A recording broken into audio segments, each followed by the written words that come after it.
आए दिन हम आपको नए नए मेहमान से मिलाते हैं। आज भी हमारे साथ मेहमान है जो पीडीपी के सीनियर लीडर है रूप भट्ट, जो पिछले कहीं एक दिनों से जो है सुर्खियों में रहे हैं, क्योंकि इन्होंने काफ़ी ज़्यादा तनकीद का निशाना बनाया है जब से आर्टिकल 370 को यहाँ पर अब्रोगेट किया गया।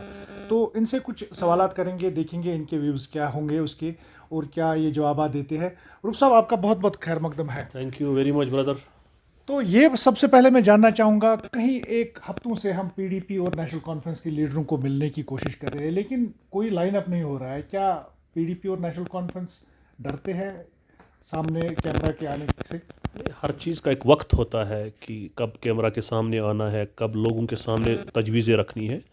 तो मैं समझता हूँ कि अब आपने देखा होगा कि मौसम की वजह से और बाकी जो मसरूफियात थी वो वजूहात हो सकते हैं। टाइम आएगा इंशाल्लाह ताला ज़रूर मिलेंगे, आपसे मिलेंगे, सबसे मिलेंगे। तो इसमें कौन सी ऐसी बात है कि जिससे हम ये कहें कि डरने या कोई और ऐसी कोई बात नहीं होती है। पॉलिटिकल लीडर्स का एक सेटअप होता है कि राइट टाइम पे वो मिलते हैं। जब मौका मिलेगा इंशाल्लाह ताला आप लोगों के साथ ज़रूर बात होगी। बात करेंगे यहाँ पर जो इलेक्शंस हुए, डीडीसी इलेक्शंस, उसमें अगर देखेंगे यहाँ पर पीएजीडी बनाएगी, अलायंस बनाएगी, जो 6 तंजीमों की अलायंस थी। तो अगर देखा जाए, पीएजीडी कहीं ना कहीं सप्लेशन में थी, क्योंकि पीडीपी के भी कुछ लीडरान जो है इलेक्शन के लिए आगे आए। उसमें से अगर देखा जाए, पीडीपी के नाम पर कैंडिडेट्स को उठाया गया।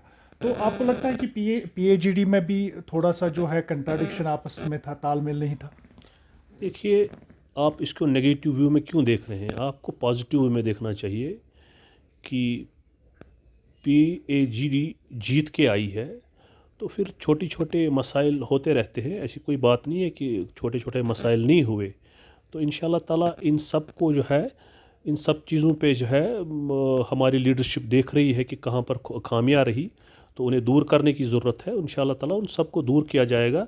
दिन ब दिन देखेंगे आप कि पीएजीडी ज़्यादा स्ट्रॉन्ग आपको नज़र आएगी दिन ब दिन इंशाल्लाह ताला। चाहे जम्मू कश्मीर लद्दाख के लोग, हम सब यूनाइट है। हम चाहते हैं कि हमारा जो स्पेशल स्टेटस है उसे रेस्टोर किया जाए, और हमारे जो हुकूक इस मुल्क के कानून और आइन ने हमें दिए हैं वो हमें दिए जाए। हमारे साथ ज़्यादतियाँ ना हो। हमारे बच्चों के साथ जो ज़्यादतियाँ हो रही है, अपनी मुल्क में कैसी ज़्यादतियाँ लोगों के साथ हो रही है, तो हम तो शर्मसार है। और मैं ये समझता हूँ कि ये जो ज़ोर ज़बरदस्ती आप फोर्स की बुनियाद पे आप हुकूमत करना चाहते हैं जम्मू कश्मीर के लोगों पे, मैं ये समझता हूँ इसकी जितनी भी मजम्मत की जाए वो कम है। और यहाँ दिन ब दिन हालात ख़राब हो रहे हैं। ज़रूरत इस बात की है कि जो है हमारा जो स्पेशल स्टेटस है उसे रेस्टोर करना होगा। उसके साथ साथ जो है बातचीत का जो एक दरवाज़ा है, बातचीत का एक जो वे है, उसे जो है हमें एक्सप्लोर करना होगा। मसले कश्मीर पे पेशरफ्त होनी चाहिए। देखिए, आपने देखा होगा हाल ही में यहाँ हमारे मासूम बच्चों को कैसे कत्ल किया गया, बॉर्डर्स पे कैसे लोग मरते हैं। तो मरता तो कश्मीरी है, जम्मू कश्मीर के लोग मरते हैं। तो न सिर्फ जम्मू कश्मीर की लीडरशिप, बल्कि हिंदुस्तान की जो लीडरशिप है आज, और पाकिस्तान की लीडरशिप जो है, इनको मसले कश्मीर पे बात करनी चाहिए। ये एक इंसानी मसला है। तो अगर ये चाहते हैं कि इस खित्ते में जो है अमन आए, साउथ एशिया में अमन आए, तो बातचीत के बगैर कोई रास्ता नहीं है अमन का या तरक्की का। रूप साहब, अगर देखा जाए, यहाँ पर काफ़ी ज़्यादा पीडीपी जो है वो कंट्रोवर्सीज में रही, चाहे वो झंडे के लिहाज से, जो महबूबा जी ने बताया था कि यहाँ पर झंडा उठाने के लिए इनका कोई नहीं बचेगा। वहीं बीजेपी की तरफ से यहाँ पर रैलियाँ की गई डीडीसी इलेक्शंस में, तो उन्होंने भी तनकीद का निशाना महबूबा मुफ्ती के अलावा यहाँ पर पीडीपी को बनाया। तो आपको लगता है कि मतलब इन कंट्रोवर्सीज के बाद जो है पीडीपी को जो नेशनलिस्ट लेवल पर है नेगेटिव इम्पैक्ट में दिखाया जा रहा है? देखिए, ये अलमिया है कि आज के मीडिया को, जो नेशनल मीडिया, उसको गोदी मीडिया कहा जा रहा है। ये बदकिस्मती है कि जो हकीकत है वो लोगों के सामने नहीं लाई जा रही है। हकीकत ये है कि यहाँ नेशनलिस्ट लोग थे, नेशनलिस्ट लोग हैं, जिन्होंने इस मुल्क के लिए काम किया है, जिन्होंने कुर्बानियाँ देकर यहाँ जो है चेक एंड बैलेंस हो, यहाँ अकाउंटेबिलिटी हो, या यहाँ जमहूरियत का जो है अलम जिन्होंने उठाई थी, आज आप उन लोगों को एंटी नेशनल कह रहे हो। आप उनको आज जो है मुल्क के अगेंस्ट समझ रहे हो, जो लोग आज तक यहाँ हिंदुस्तान को जो है मजबूती से थामे हुए थे, जो यहाँ के झंडे, जो इस झंडे को यहाँ थामे हुए थे, आज आप उनको एंटी नेशनल कह रहे हो सिर्फ इसलिए कि कोalition टूट गई। जम्मू कश्मीर के लोग ही नहीं बल्कि हिंदुस्तान और पाकिस्तान की जो क़यादत है वो इसको बायलैटरल मसला समझती है। मसला कश्मीर एक पॉलिटिकल मसला है, इसको रेस्टोर करना होगा, इस मसले को हल करना होगा। इस मसले को हल करने से जम्मू कश्मीर जो है अमन की तरफ गामजद होगा, यहाँ तरक्की हो सकती है, साउथ एशिया में तरक्की हो सकती है। हिंदुस्तान में जो गुर्बत आप देख रहे हो, पूरे मुल्क में इकानमी का हाल देखो, GDP का हाल देखो, गरीब हो रहे हैं। फार्मर्स के साथ जो बैकबोन है इस मुल्क के, उनके साथ क्या हो रहा है। तो ये कहाँ की जमहूरियत है? यहाँ तो जनाजा निकला है जमहूरियत का।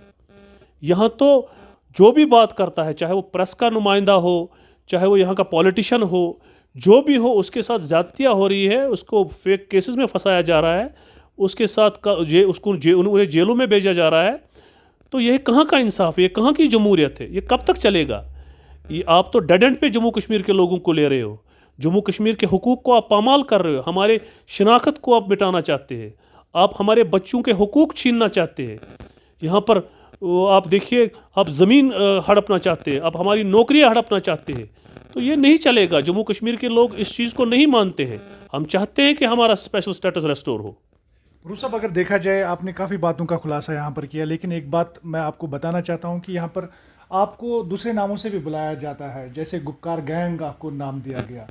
तो बीजेपी की तरफ से ये कहीं एक बार जो है, अभी तक ये नाम जो है बार बार सामने आ रहा है, जबकि कहीं एक ज़्यादा यहाँ पर रीजनल पॉलिटिशियंस ने इस पर सवालिया चिन्ह भी लगाया है कि ऐसी लैंग्वेज जो अनपार्लियामेंट्री हमें लग रहा है कि नहीं यूज़ करनी चाहिए। उस पर क्या तबसरा करेंगे आप? देखिए, ये बदकिस्मती है, जिन लोगों ने, RSS के लोगों ने कभी अपने ऑफिस पे हिंदुस्तान का झंडा कभी नहीं लहराया, वो आज लोगों को सर्टिफिकेट्स दे रहे हैं कि कौन नेशनलिस्ट है और कौन एंटी नेशनल है। ये एक बदकिस्मती है।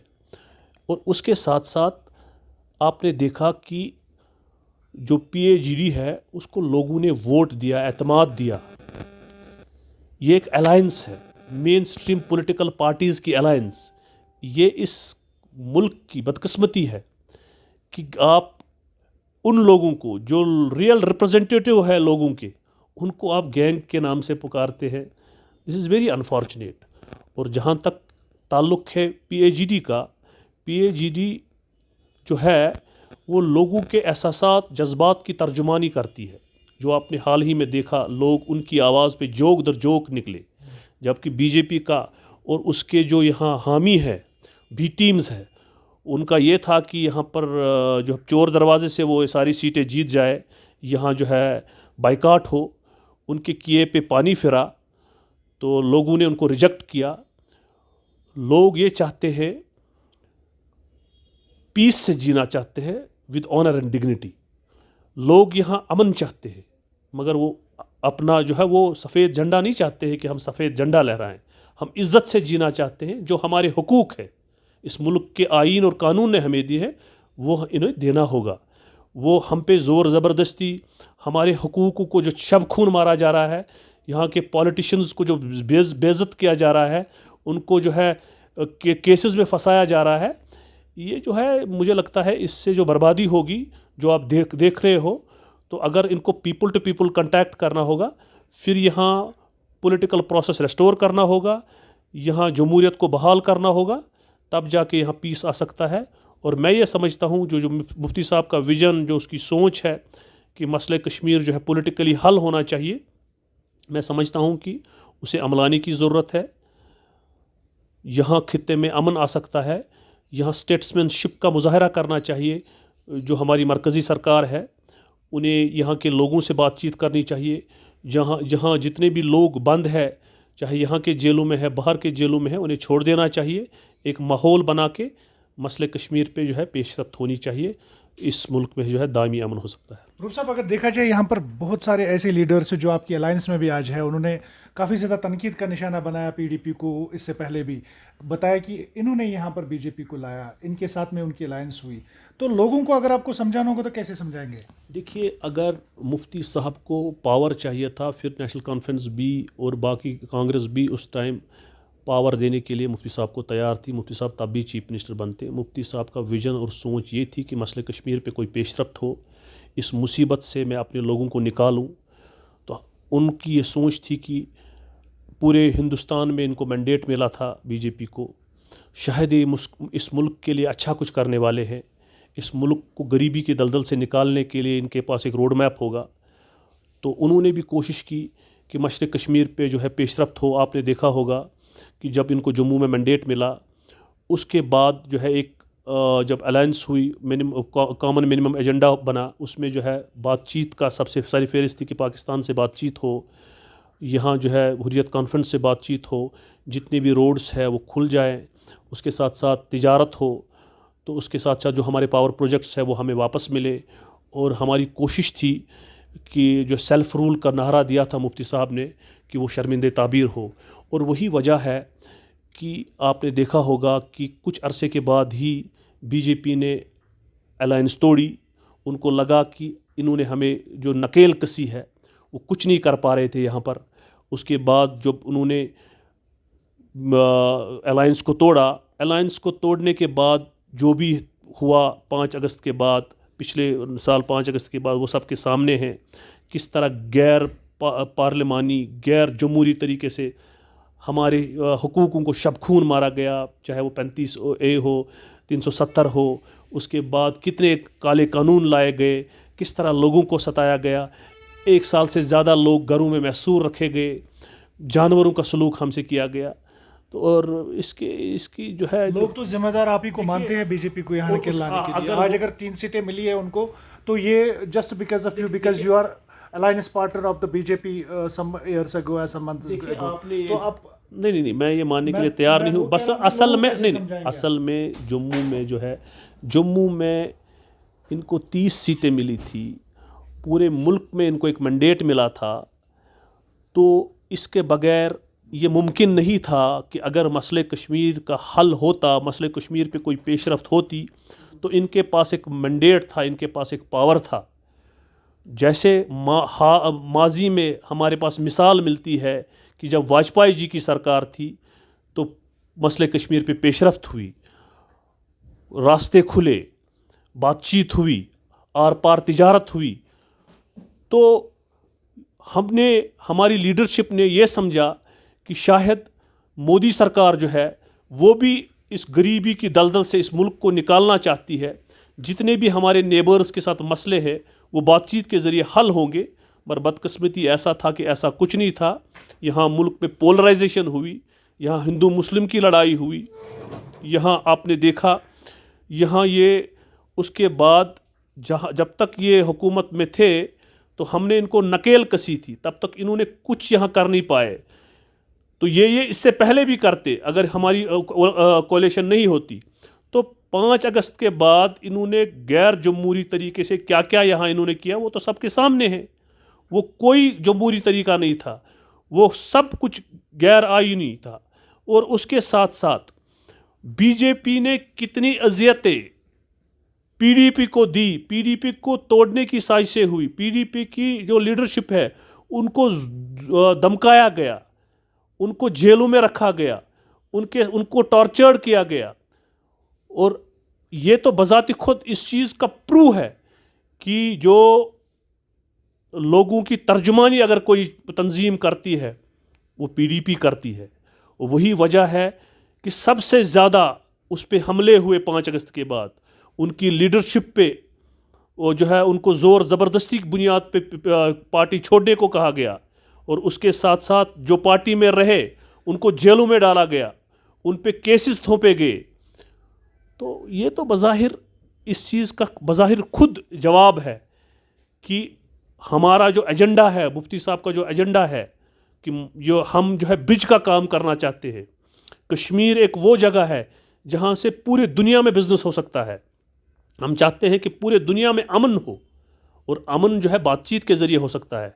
अमन अगर आपको लाना है, आपको हर एक की बात सुननी होगी, आपको हर एक स्टेक होल्डर से बात करनी होगी, तब जाके न सिर्फ ये जम्मू कश्मीर, ये हिंदुस्तान, बल्कि ये खित्ता जो है अमन का गहवारा बन सकता है, और उसके साथ साथ जो है तरक्की हो सकती है इस आपके खित्ते में। लीडरों के अलावा और नेशनल कॉन्फ्रेंस के लीडर भी जो है स्कैम्स में इन्वॉल्व है, ऐसा कहना जो रूलिंग गवर्नमेंट है वो कह रही है।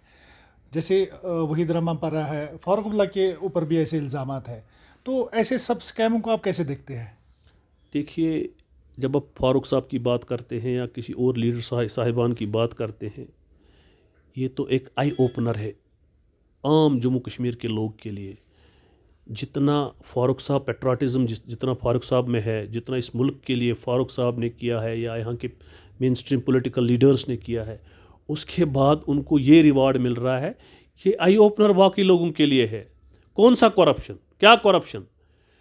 ये तो खुद कहते हैं इतना तो यूपी के डिस्ट्रिक्ट में इतना बड़ा, इतना करप्शन, इससे ज़्यादा बड़ा करप्शन होता है जितना ये पूरा कहते हैं कि पूरे जम्मू कश्मीर में आज तक इतना करप्शन हुआ।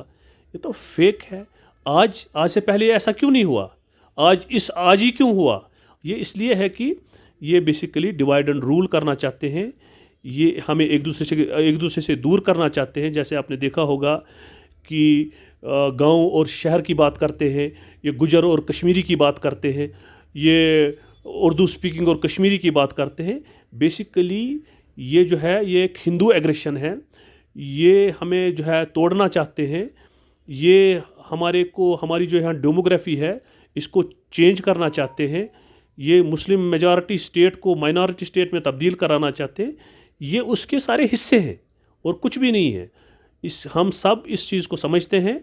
हम चाहे यहाँ का हिंदू हो, डोगरा भाई हो, बौद्ध हो, यहाँ का कश्मीरी हो, हमारा गोजर भाई हो, हम सब एक है। हम इंसानियत के लिए हम समझते हैं कि इंसानियत सबसे बड़ा मज़हब है। हम एक दूसरे की जो है रेस्पेक्ट करते हैं, एक दूसरे का ख्याल रखते हैं। हमें ये लड़ाने की जो कोशिश है ये नाकाम रहेगी। हम सब एक है, हिंदू मुस्लिम सिख चाहे वो ईसाई हो, हम सब एक है। हम इंसानियत के लिए काम करना चाहते हैं, हम पीस के लिए काम करना चाहती है। ये पोलराइजेशन वाली जो है ये हिंदू मुस्लिम लड़ाई जो है ये जो है इस मुल्क को जो है बेड़ा गर्क करेगी। हमें इन साजिशों से दूर रहना होगा। इन साजिशों से पूरे कौम को जो है होशियार करना होगा। तो ये थे पीडीपी के सीनियर लीडर रूफ अहमद भट्ट, जिन्होंने साफ साफ ये बातें बताई कि यहाँ पर पोलराइजेशन नहीं चलेगी। यहाँ पर हिंदू मुस्लिम सिख ईसाई जो है एक ही झंडे के तले यहाँ पर अपनी ज़िंदगी बसर करेंगे। और साथ साथ में इन्होंने कहा कि सेकुलरिज्म पार्टी जो बेस्ड है यहाँ पर पीडीपी, वो इस पर बिल्कुल वैसे ही काम करेगी जैसे ये करते आए हैं। इन्होंने काफ़ी ज़्यादा जो है तनकीद का निशाना यहाँ पर रूलिंग गवर्नमेंट को बनाया। साथ में जो यहाँ पर बीजेपी के लीडर्स हैं जिनने इन जैसे लीडरों को गुपकार गैंग का नाम दिया है, तो तनकीद का निशाना उनको बनाया। तो साथ में इन्होंने कहा कि पीडीपी उसके लिए बिल्कुल गामजन है। जो यहाँ पर छीना गया है उसको बिल्कुल यहाँ पर रेस्टोर किया जाना चाहिए। JKC न्यूज़, फिरदौस इलाही, श्रीनगर।